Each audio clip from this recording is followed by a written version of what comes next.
Hello. तो आज हम एमएससी सेकंड सेमेस्टर के इनऑर्गेनिक केमिस्ट्री में वही यूनिट फर्स्ट का एक अनदर टॉपिक अपन लेने जा रहे हैं।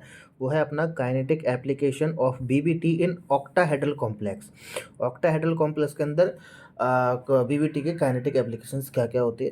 तो फर्स्ट उसमें होता है अपना आउटर ऑर्बिटल ऑक्टाहेड्रल कॉम्प्लेक्स। कौन सा होता है अपना आउटर ऑर्बिटल ऑक्टाहेड्रल कॉम्प्लेक्स, जिसके अंदर आपको वीक फील्ड लिगेंड कॉम्प्लेक्स नज़र में आएंगे, स्पिन फ्री और हाई स्पिन वाले अपन उसको कह सकते हैं। ये अपने को क्या आएंगे इसके अंदर नजर आएंगे। अब देखो, अब अपने इसके अंदर क्या बोला गया है कि जब 6 वीक लिगेंड ऑक्टाहेड्रल कॉम्प्लेक्स के फॉर्मेशन के लिए मेटल आयन की ओर अट्रैक्ट होते हैं तो बैलेंस सेल में डी ऑर्बिटल में प्रेजेंट इलेक्ट्रॉन्स की पेयरिंग नहीं होती है। पेयरिंग नहीं होती, ये चीज़ मैं आपको बार बार पहले ही बताता आ रहा हूँ कि जहाँ पर वीक फील्ड लिगेंड होता है वहाँ पर डी ऑर्बिटल्स में इलेक्ट्रॉन्स की पेयरिंग नहीं कराई जाती है, नहीं कराई जाती है।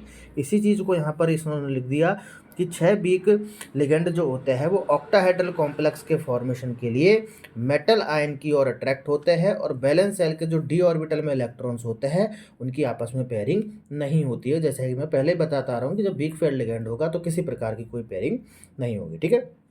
अब जो मेटल आयन है उसके जो वैकेंट इलेक्ट्रॉन बचे जैसे कि NS NP ND ये सब आपस में मिलकर हाइब्रिडाइज्ड होंगे और हाइब्रिडाइज होकर के 6 सेम एनर्जी के sp3 d2 हाइब्रिडाइज ऑर्बिटल्स का कर लेंगे, फॉर्मेशन कर लेंगे। कैसे कर लेंगे ये आगे अपन आगे एग्जांपल में देखेंगे, कंप्लीट तरीके से समझाऊंगा।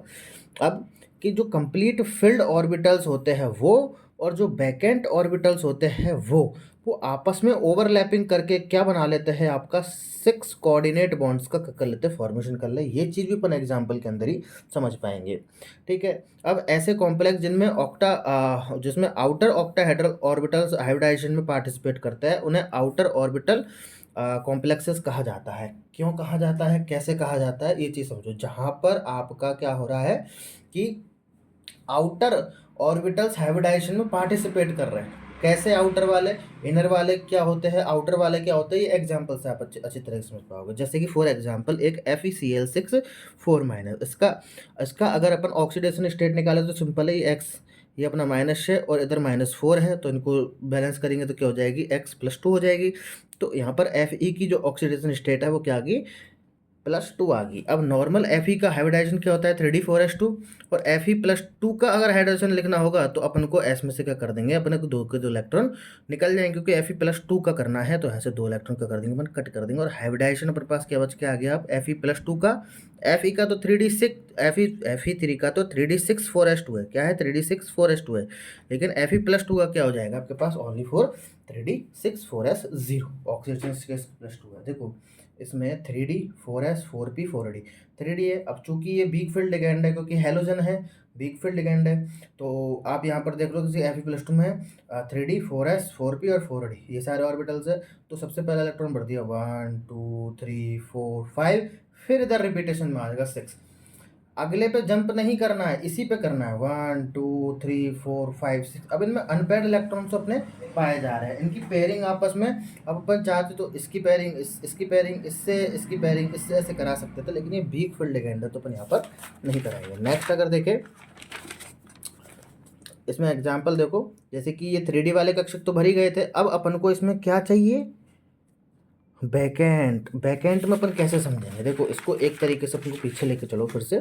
बैकेंट पे अपन इसको किस तरीके से समझेंगे कि जैसे कि 4 अपने पास कितने लिगेंड है, 6 लिगेंड है अपने पास। तो 6 अगर लिगेंड है तो उनको 6 को इलेक्ट्रॉन से देखो। अब इनर ऑर्बिटल क्या होता है, जब ये वाला कहीं बैकेंट बच जाए तो इनर में काउंट होता है, जब इसके बाद का बचेगा तो वो आउटर में काउंट होता है। जो आउटर में अब ये सारे के सारे भरे हुए हैं। अब सर आप ये कह सकते हो कि इनकी पेयरिंग करा दो ना तो ये इनर वाला खाली हो जाएगा, लेकिन पेयरिंग नहीं करा सकते। क्यों, क्योंकि वीक फील्ड लिगेंड है। स्ट्रॉन्ग फील्ड लिगेंड में इसकी पेयरिंग करवा सकते थे, लेकिन अब इसकी पेयरिंग करवा ही नहीं सकते। तो अपने पास बचे अब आउटर वाले, तो आउटर वाले में 6 लिगेंड ढूंढने, 6 ऑर्बिटल बैकेंट इलेक्ट्रॉन ढूंढने, 6 बैकेंट ऑर्बिटल ढूंढने। तो 1 2 3 4 5 6, यहाँ पर S का 1, P के 3 और D के 2 आए, तो इसलिए एस पी के 3 तो P3, डी के 2 तो D2, तो sp3d2 क्या हो जाएगा, इसका हाइब्रिडाइजेशन हो जाएगा। इस तरीके से कंप्लीट हो गए।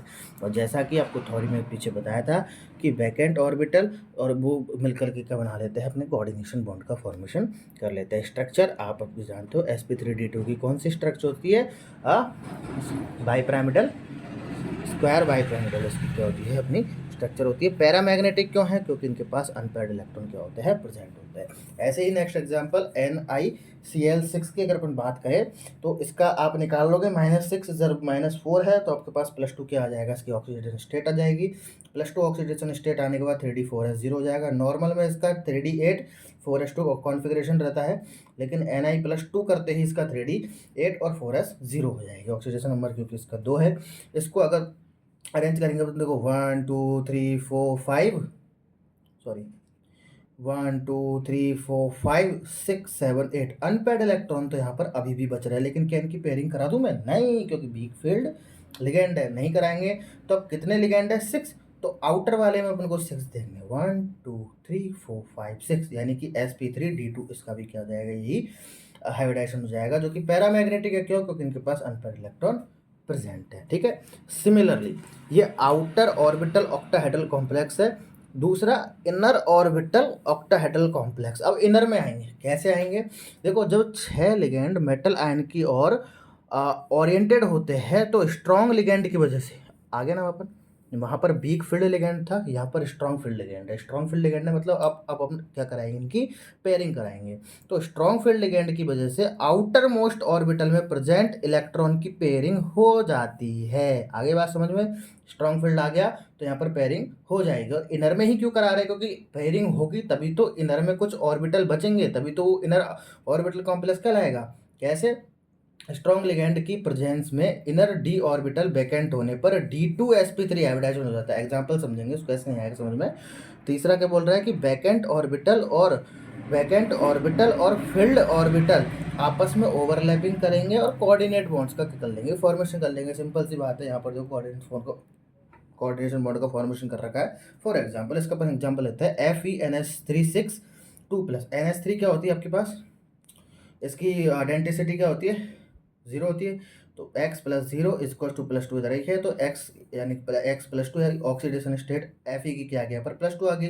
Normal Fe argon 3d6 4s2 रहता है, Fe +2 में क्या हो जाएगा, 3d6 4s0 हो गया, 3d6 4s0 हो गया, क्योंकि +2 आ रहा है तो आपस 2 इलेक्ट्रॉन काट दो। सबसे पहले s में से काटते हैं तो s में काट दिए, फिर अगर मान चलो 3 होते तो फिर d में से भी 1 कट जाता तो 3d5 हो जाता, लेकिन यहाँ पर अपने पास केवल 2 ही है, तो यहाँ तक कोई दिक्कत नहीं है। Fe+2 का लिख देंगे तो 3D में ऑर्बिटल्स बढ़ते, इलेक्ट्रॉन्स बढ़ते, देखो 1 2 3 4 5 6, यहाँ पर पे आकर के क्या हो गया, रुक गया। अब देखो यहाँ पर अब इनकी क्या करानी, इनको पेयरिंग क्यों करानी है सर इनकी पेयरिंग, क्योंकि स्ट्रॉन्ग फील्ड लिगेंड है।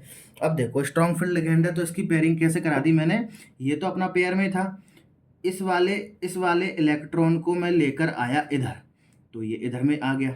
इस वाले को मैं लेके आया इधर, तो ये इधर में आ गया, और बाकी के 2 क्या बच गए मेरे, खाली बच गए। तो ये जो काउंट हो रहे हैं ना, अब ये काउंट हो गए इनर में। पहले इनर में आ ही नहीं रहे थे, क्यों, क्योंकि वीक फील्ड लिगेंड था। वीक फील्ड लिगेंड में पेयरिंग नहीं करा सकते थे, स्ट्रॉन्ग फील्ड में तो करा सकते हैं, तो पेयरिंग करा दी इनकी।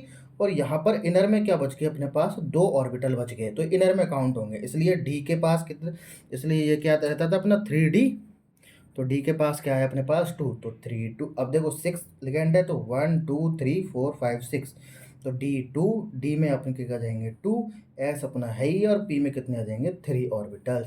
तो इस तरीके से DsP2 ये इनर ऑर्बिटल कॉम्प्लेक्स होता है। ठीक है, इसमें आपका ये स्ट्रक्चर जिस तरीके से Fe आपका ये स्ट्रक्चर हो जाएगा, 3D2sp3 हाइब्रिडाइजेशन है। डायमैग्नेटिक है, डायमैग्नेटिक क्यों है, क्योंकि इसमें कोई भी किसी प्रकार का क्या नहीं है अपने क्या बोलते हैं, अनपेयर्ड इलेक्ट्रॉन नहीं है, सारे के सारे पेयर्ड है, इसलिए डायमैग्नेटिक हो जाएगा। अच्छा, स्ट्रक्चर में तो आपको कोई प्रॉब्लम नहीं आ रही ना। D2sp3 देखो काउंट कर लेते हैं ऐसे, देखो 2 डी के तो 2 आगे 2 है, S का 1 है और P के 3 है, तो 3 4 2 ये रहा, तीसरा ये रहा और 3 ये रहा, तो 2 3 4 5 और 6, 2 इसके, 1 इसका, 3 इसका, कितने हो गए? 6 हो गए। तो 6 के लिए अपनी कौन सी स्ट्रक्चर होती है D2sp3 के लिए? यही तो स्ट्रक्चर होती है, आपने स्ट्रक्चर्स में पढ़ा होगा। देखिए ये स्ट्रक्चर आपने बना दी। तो थैंक यू फॉर वॉचिंग।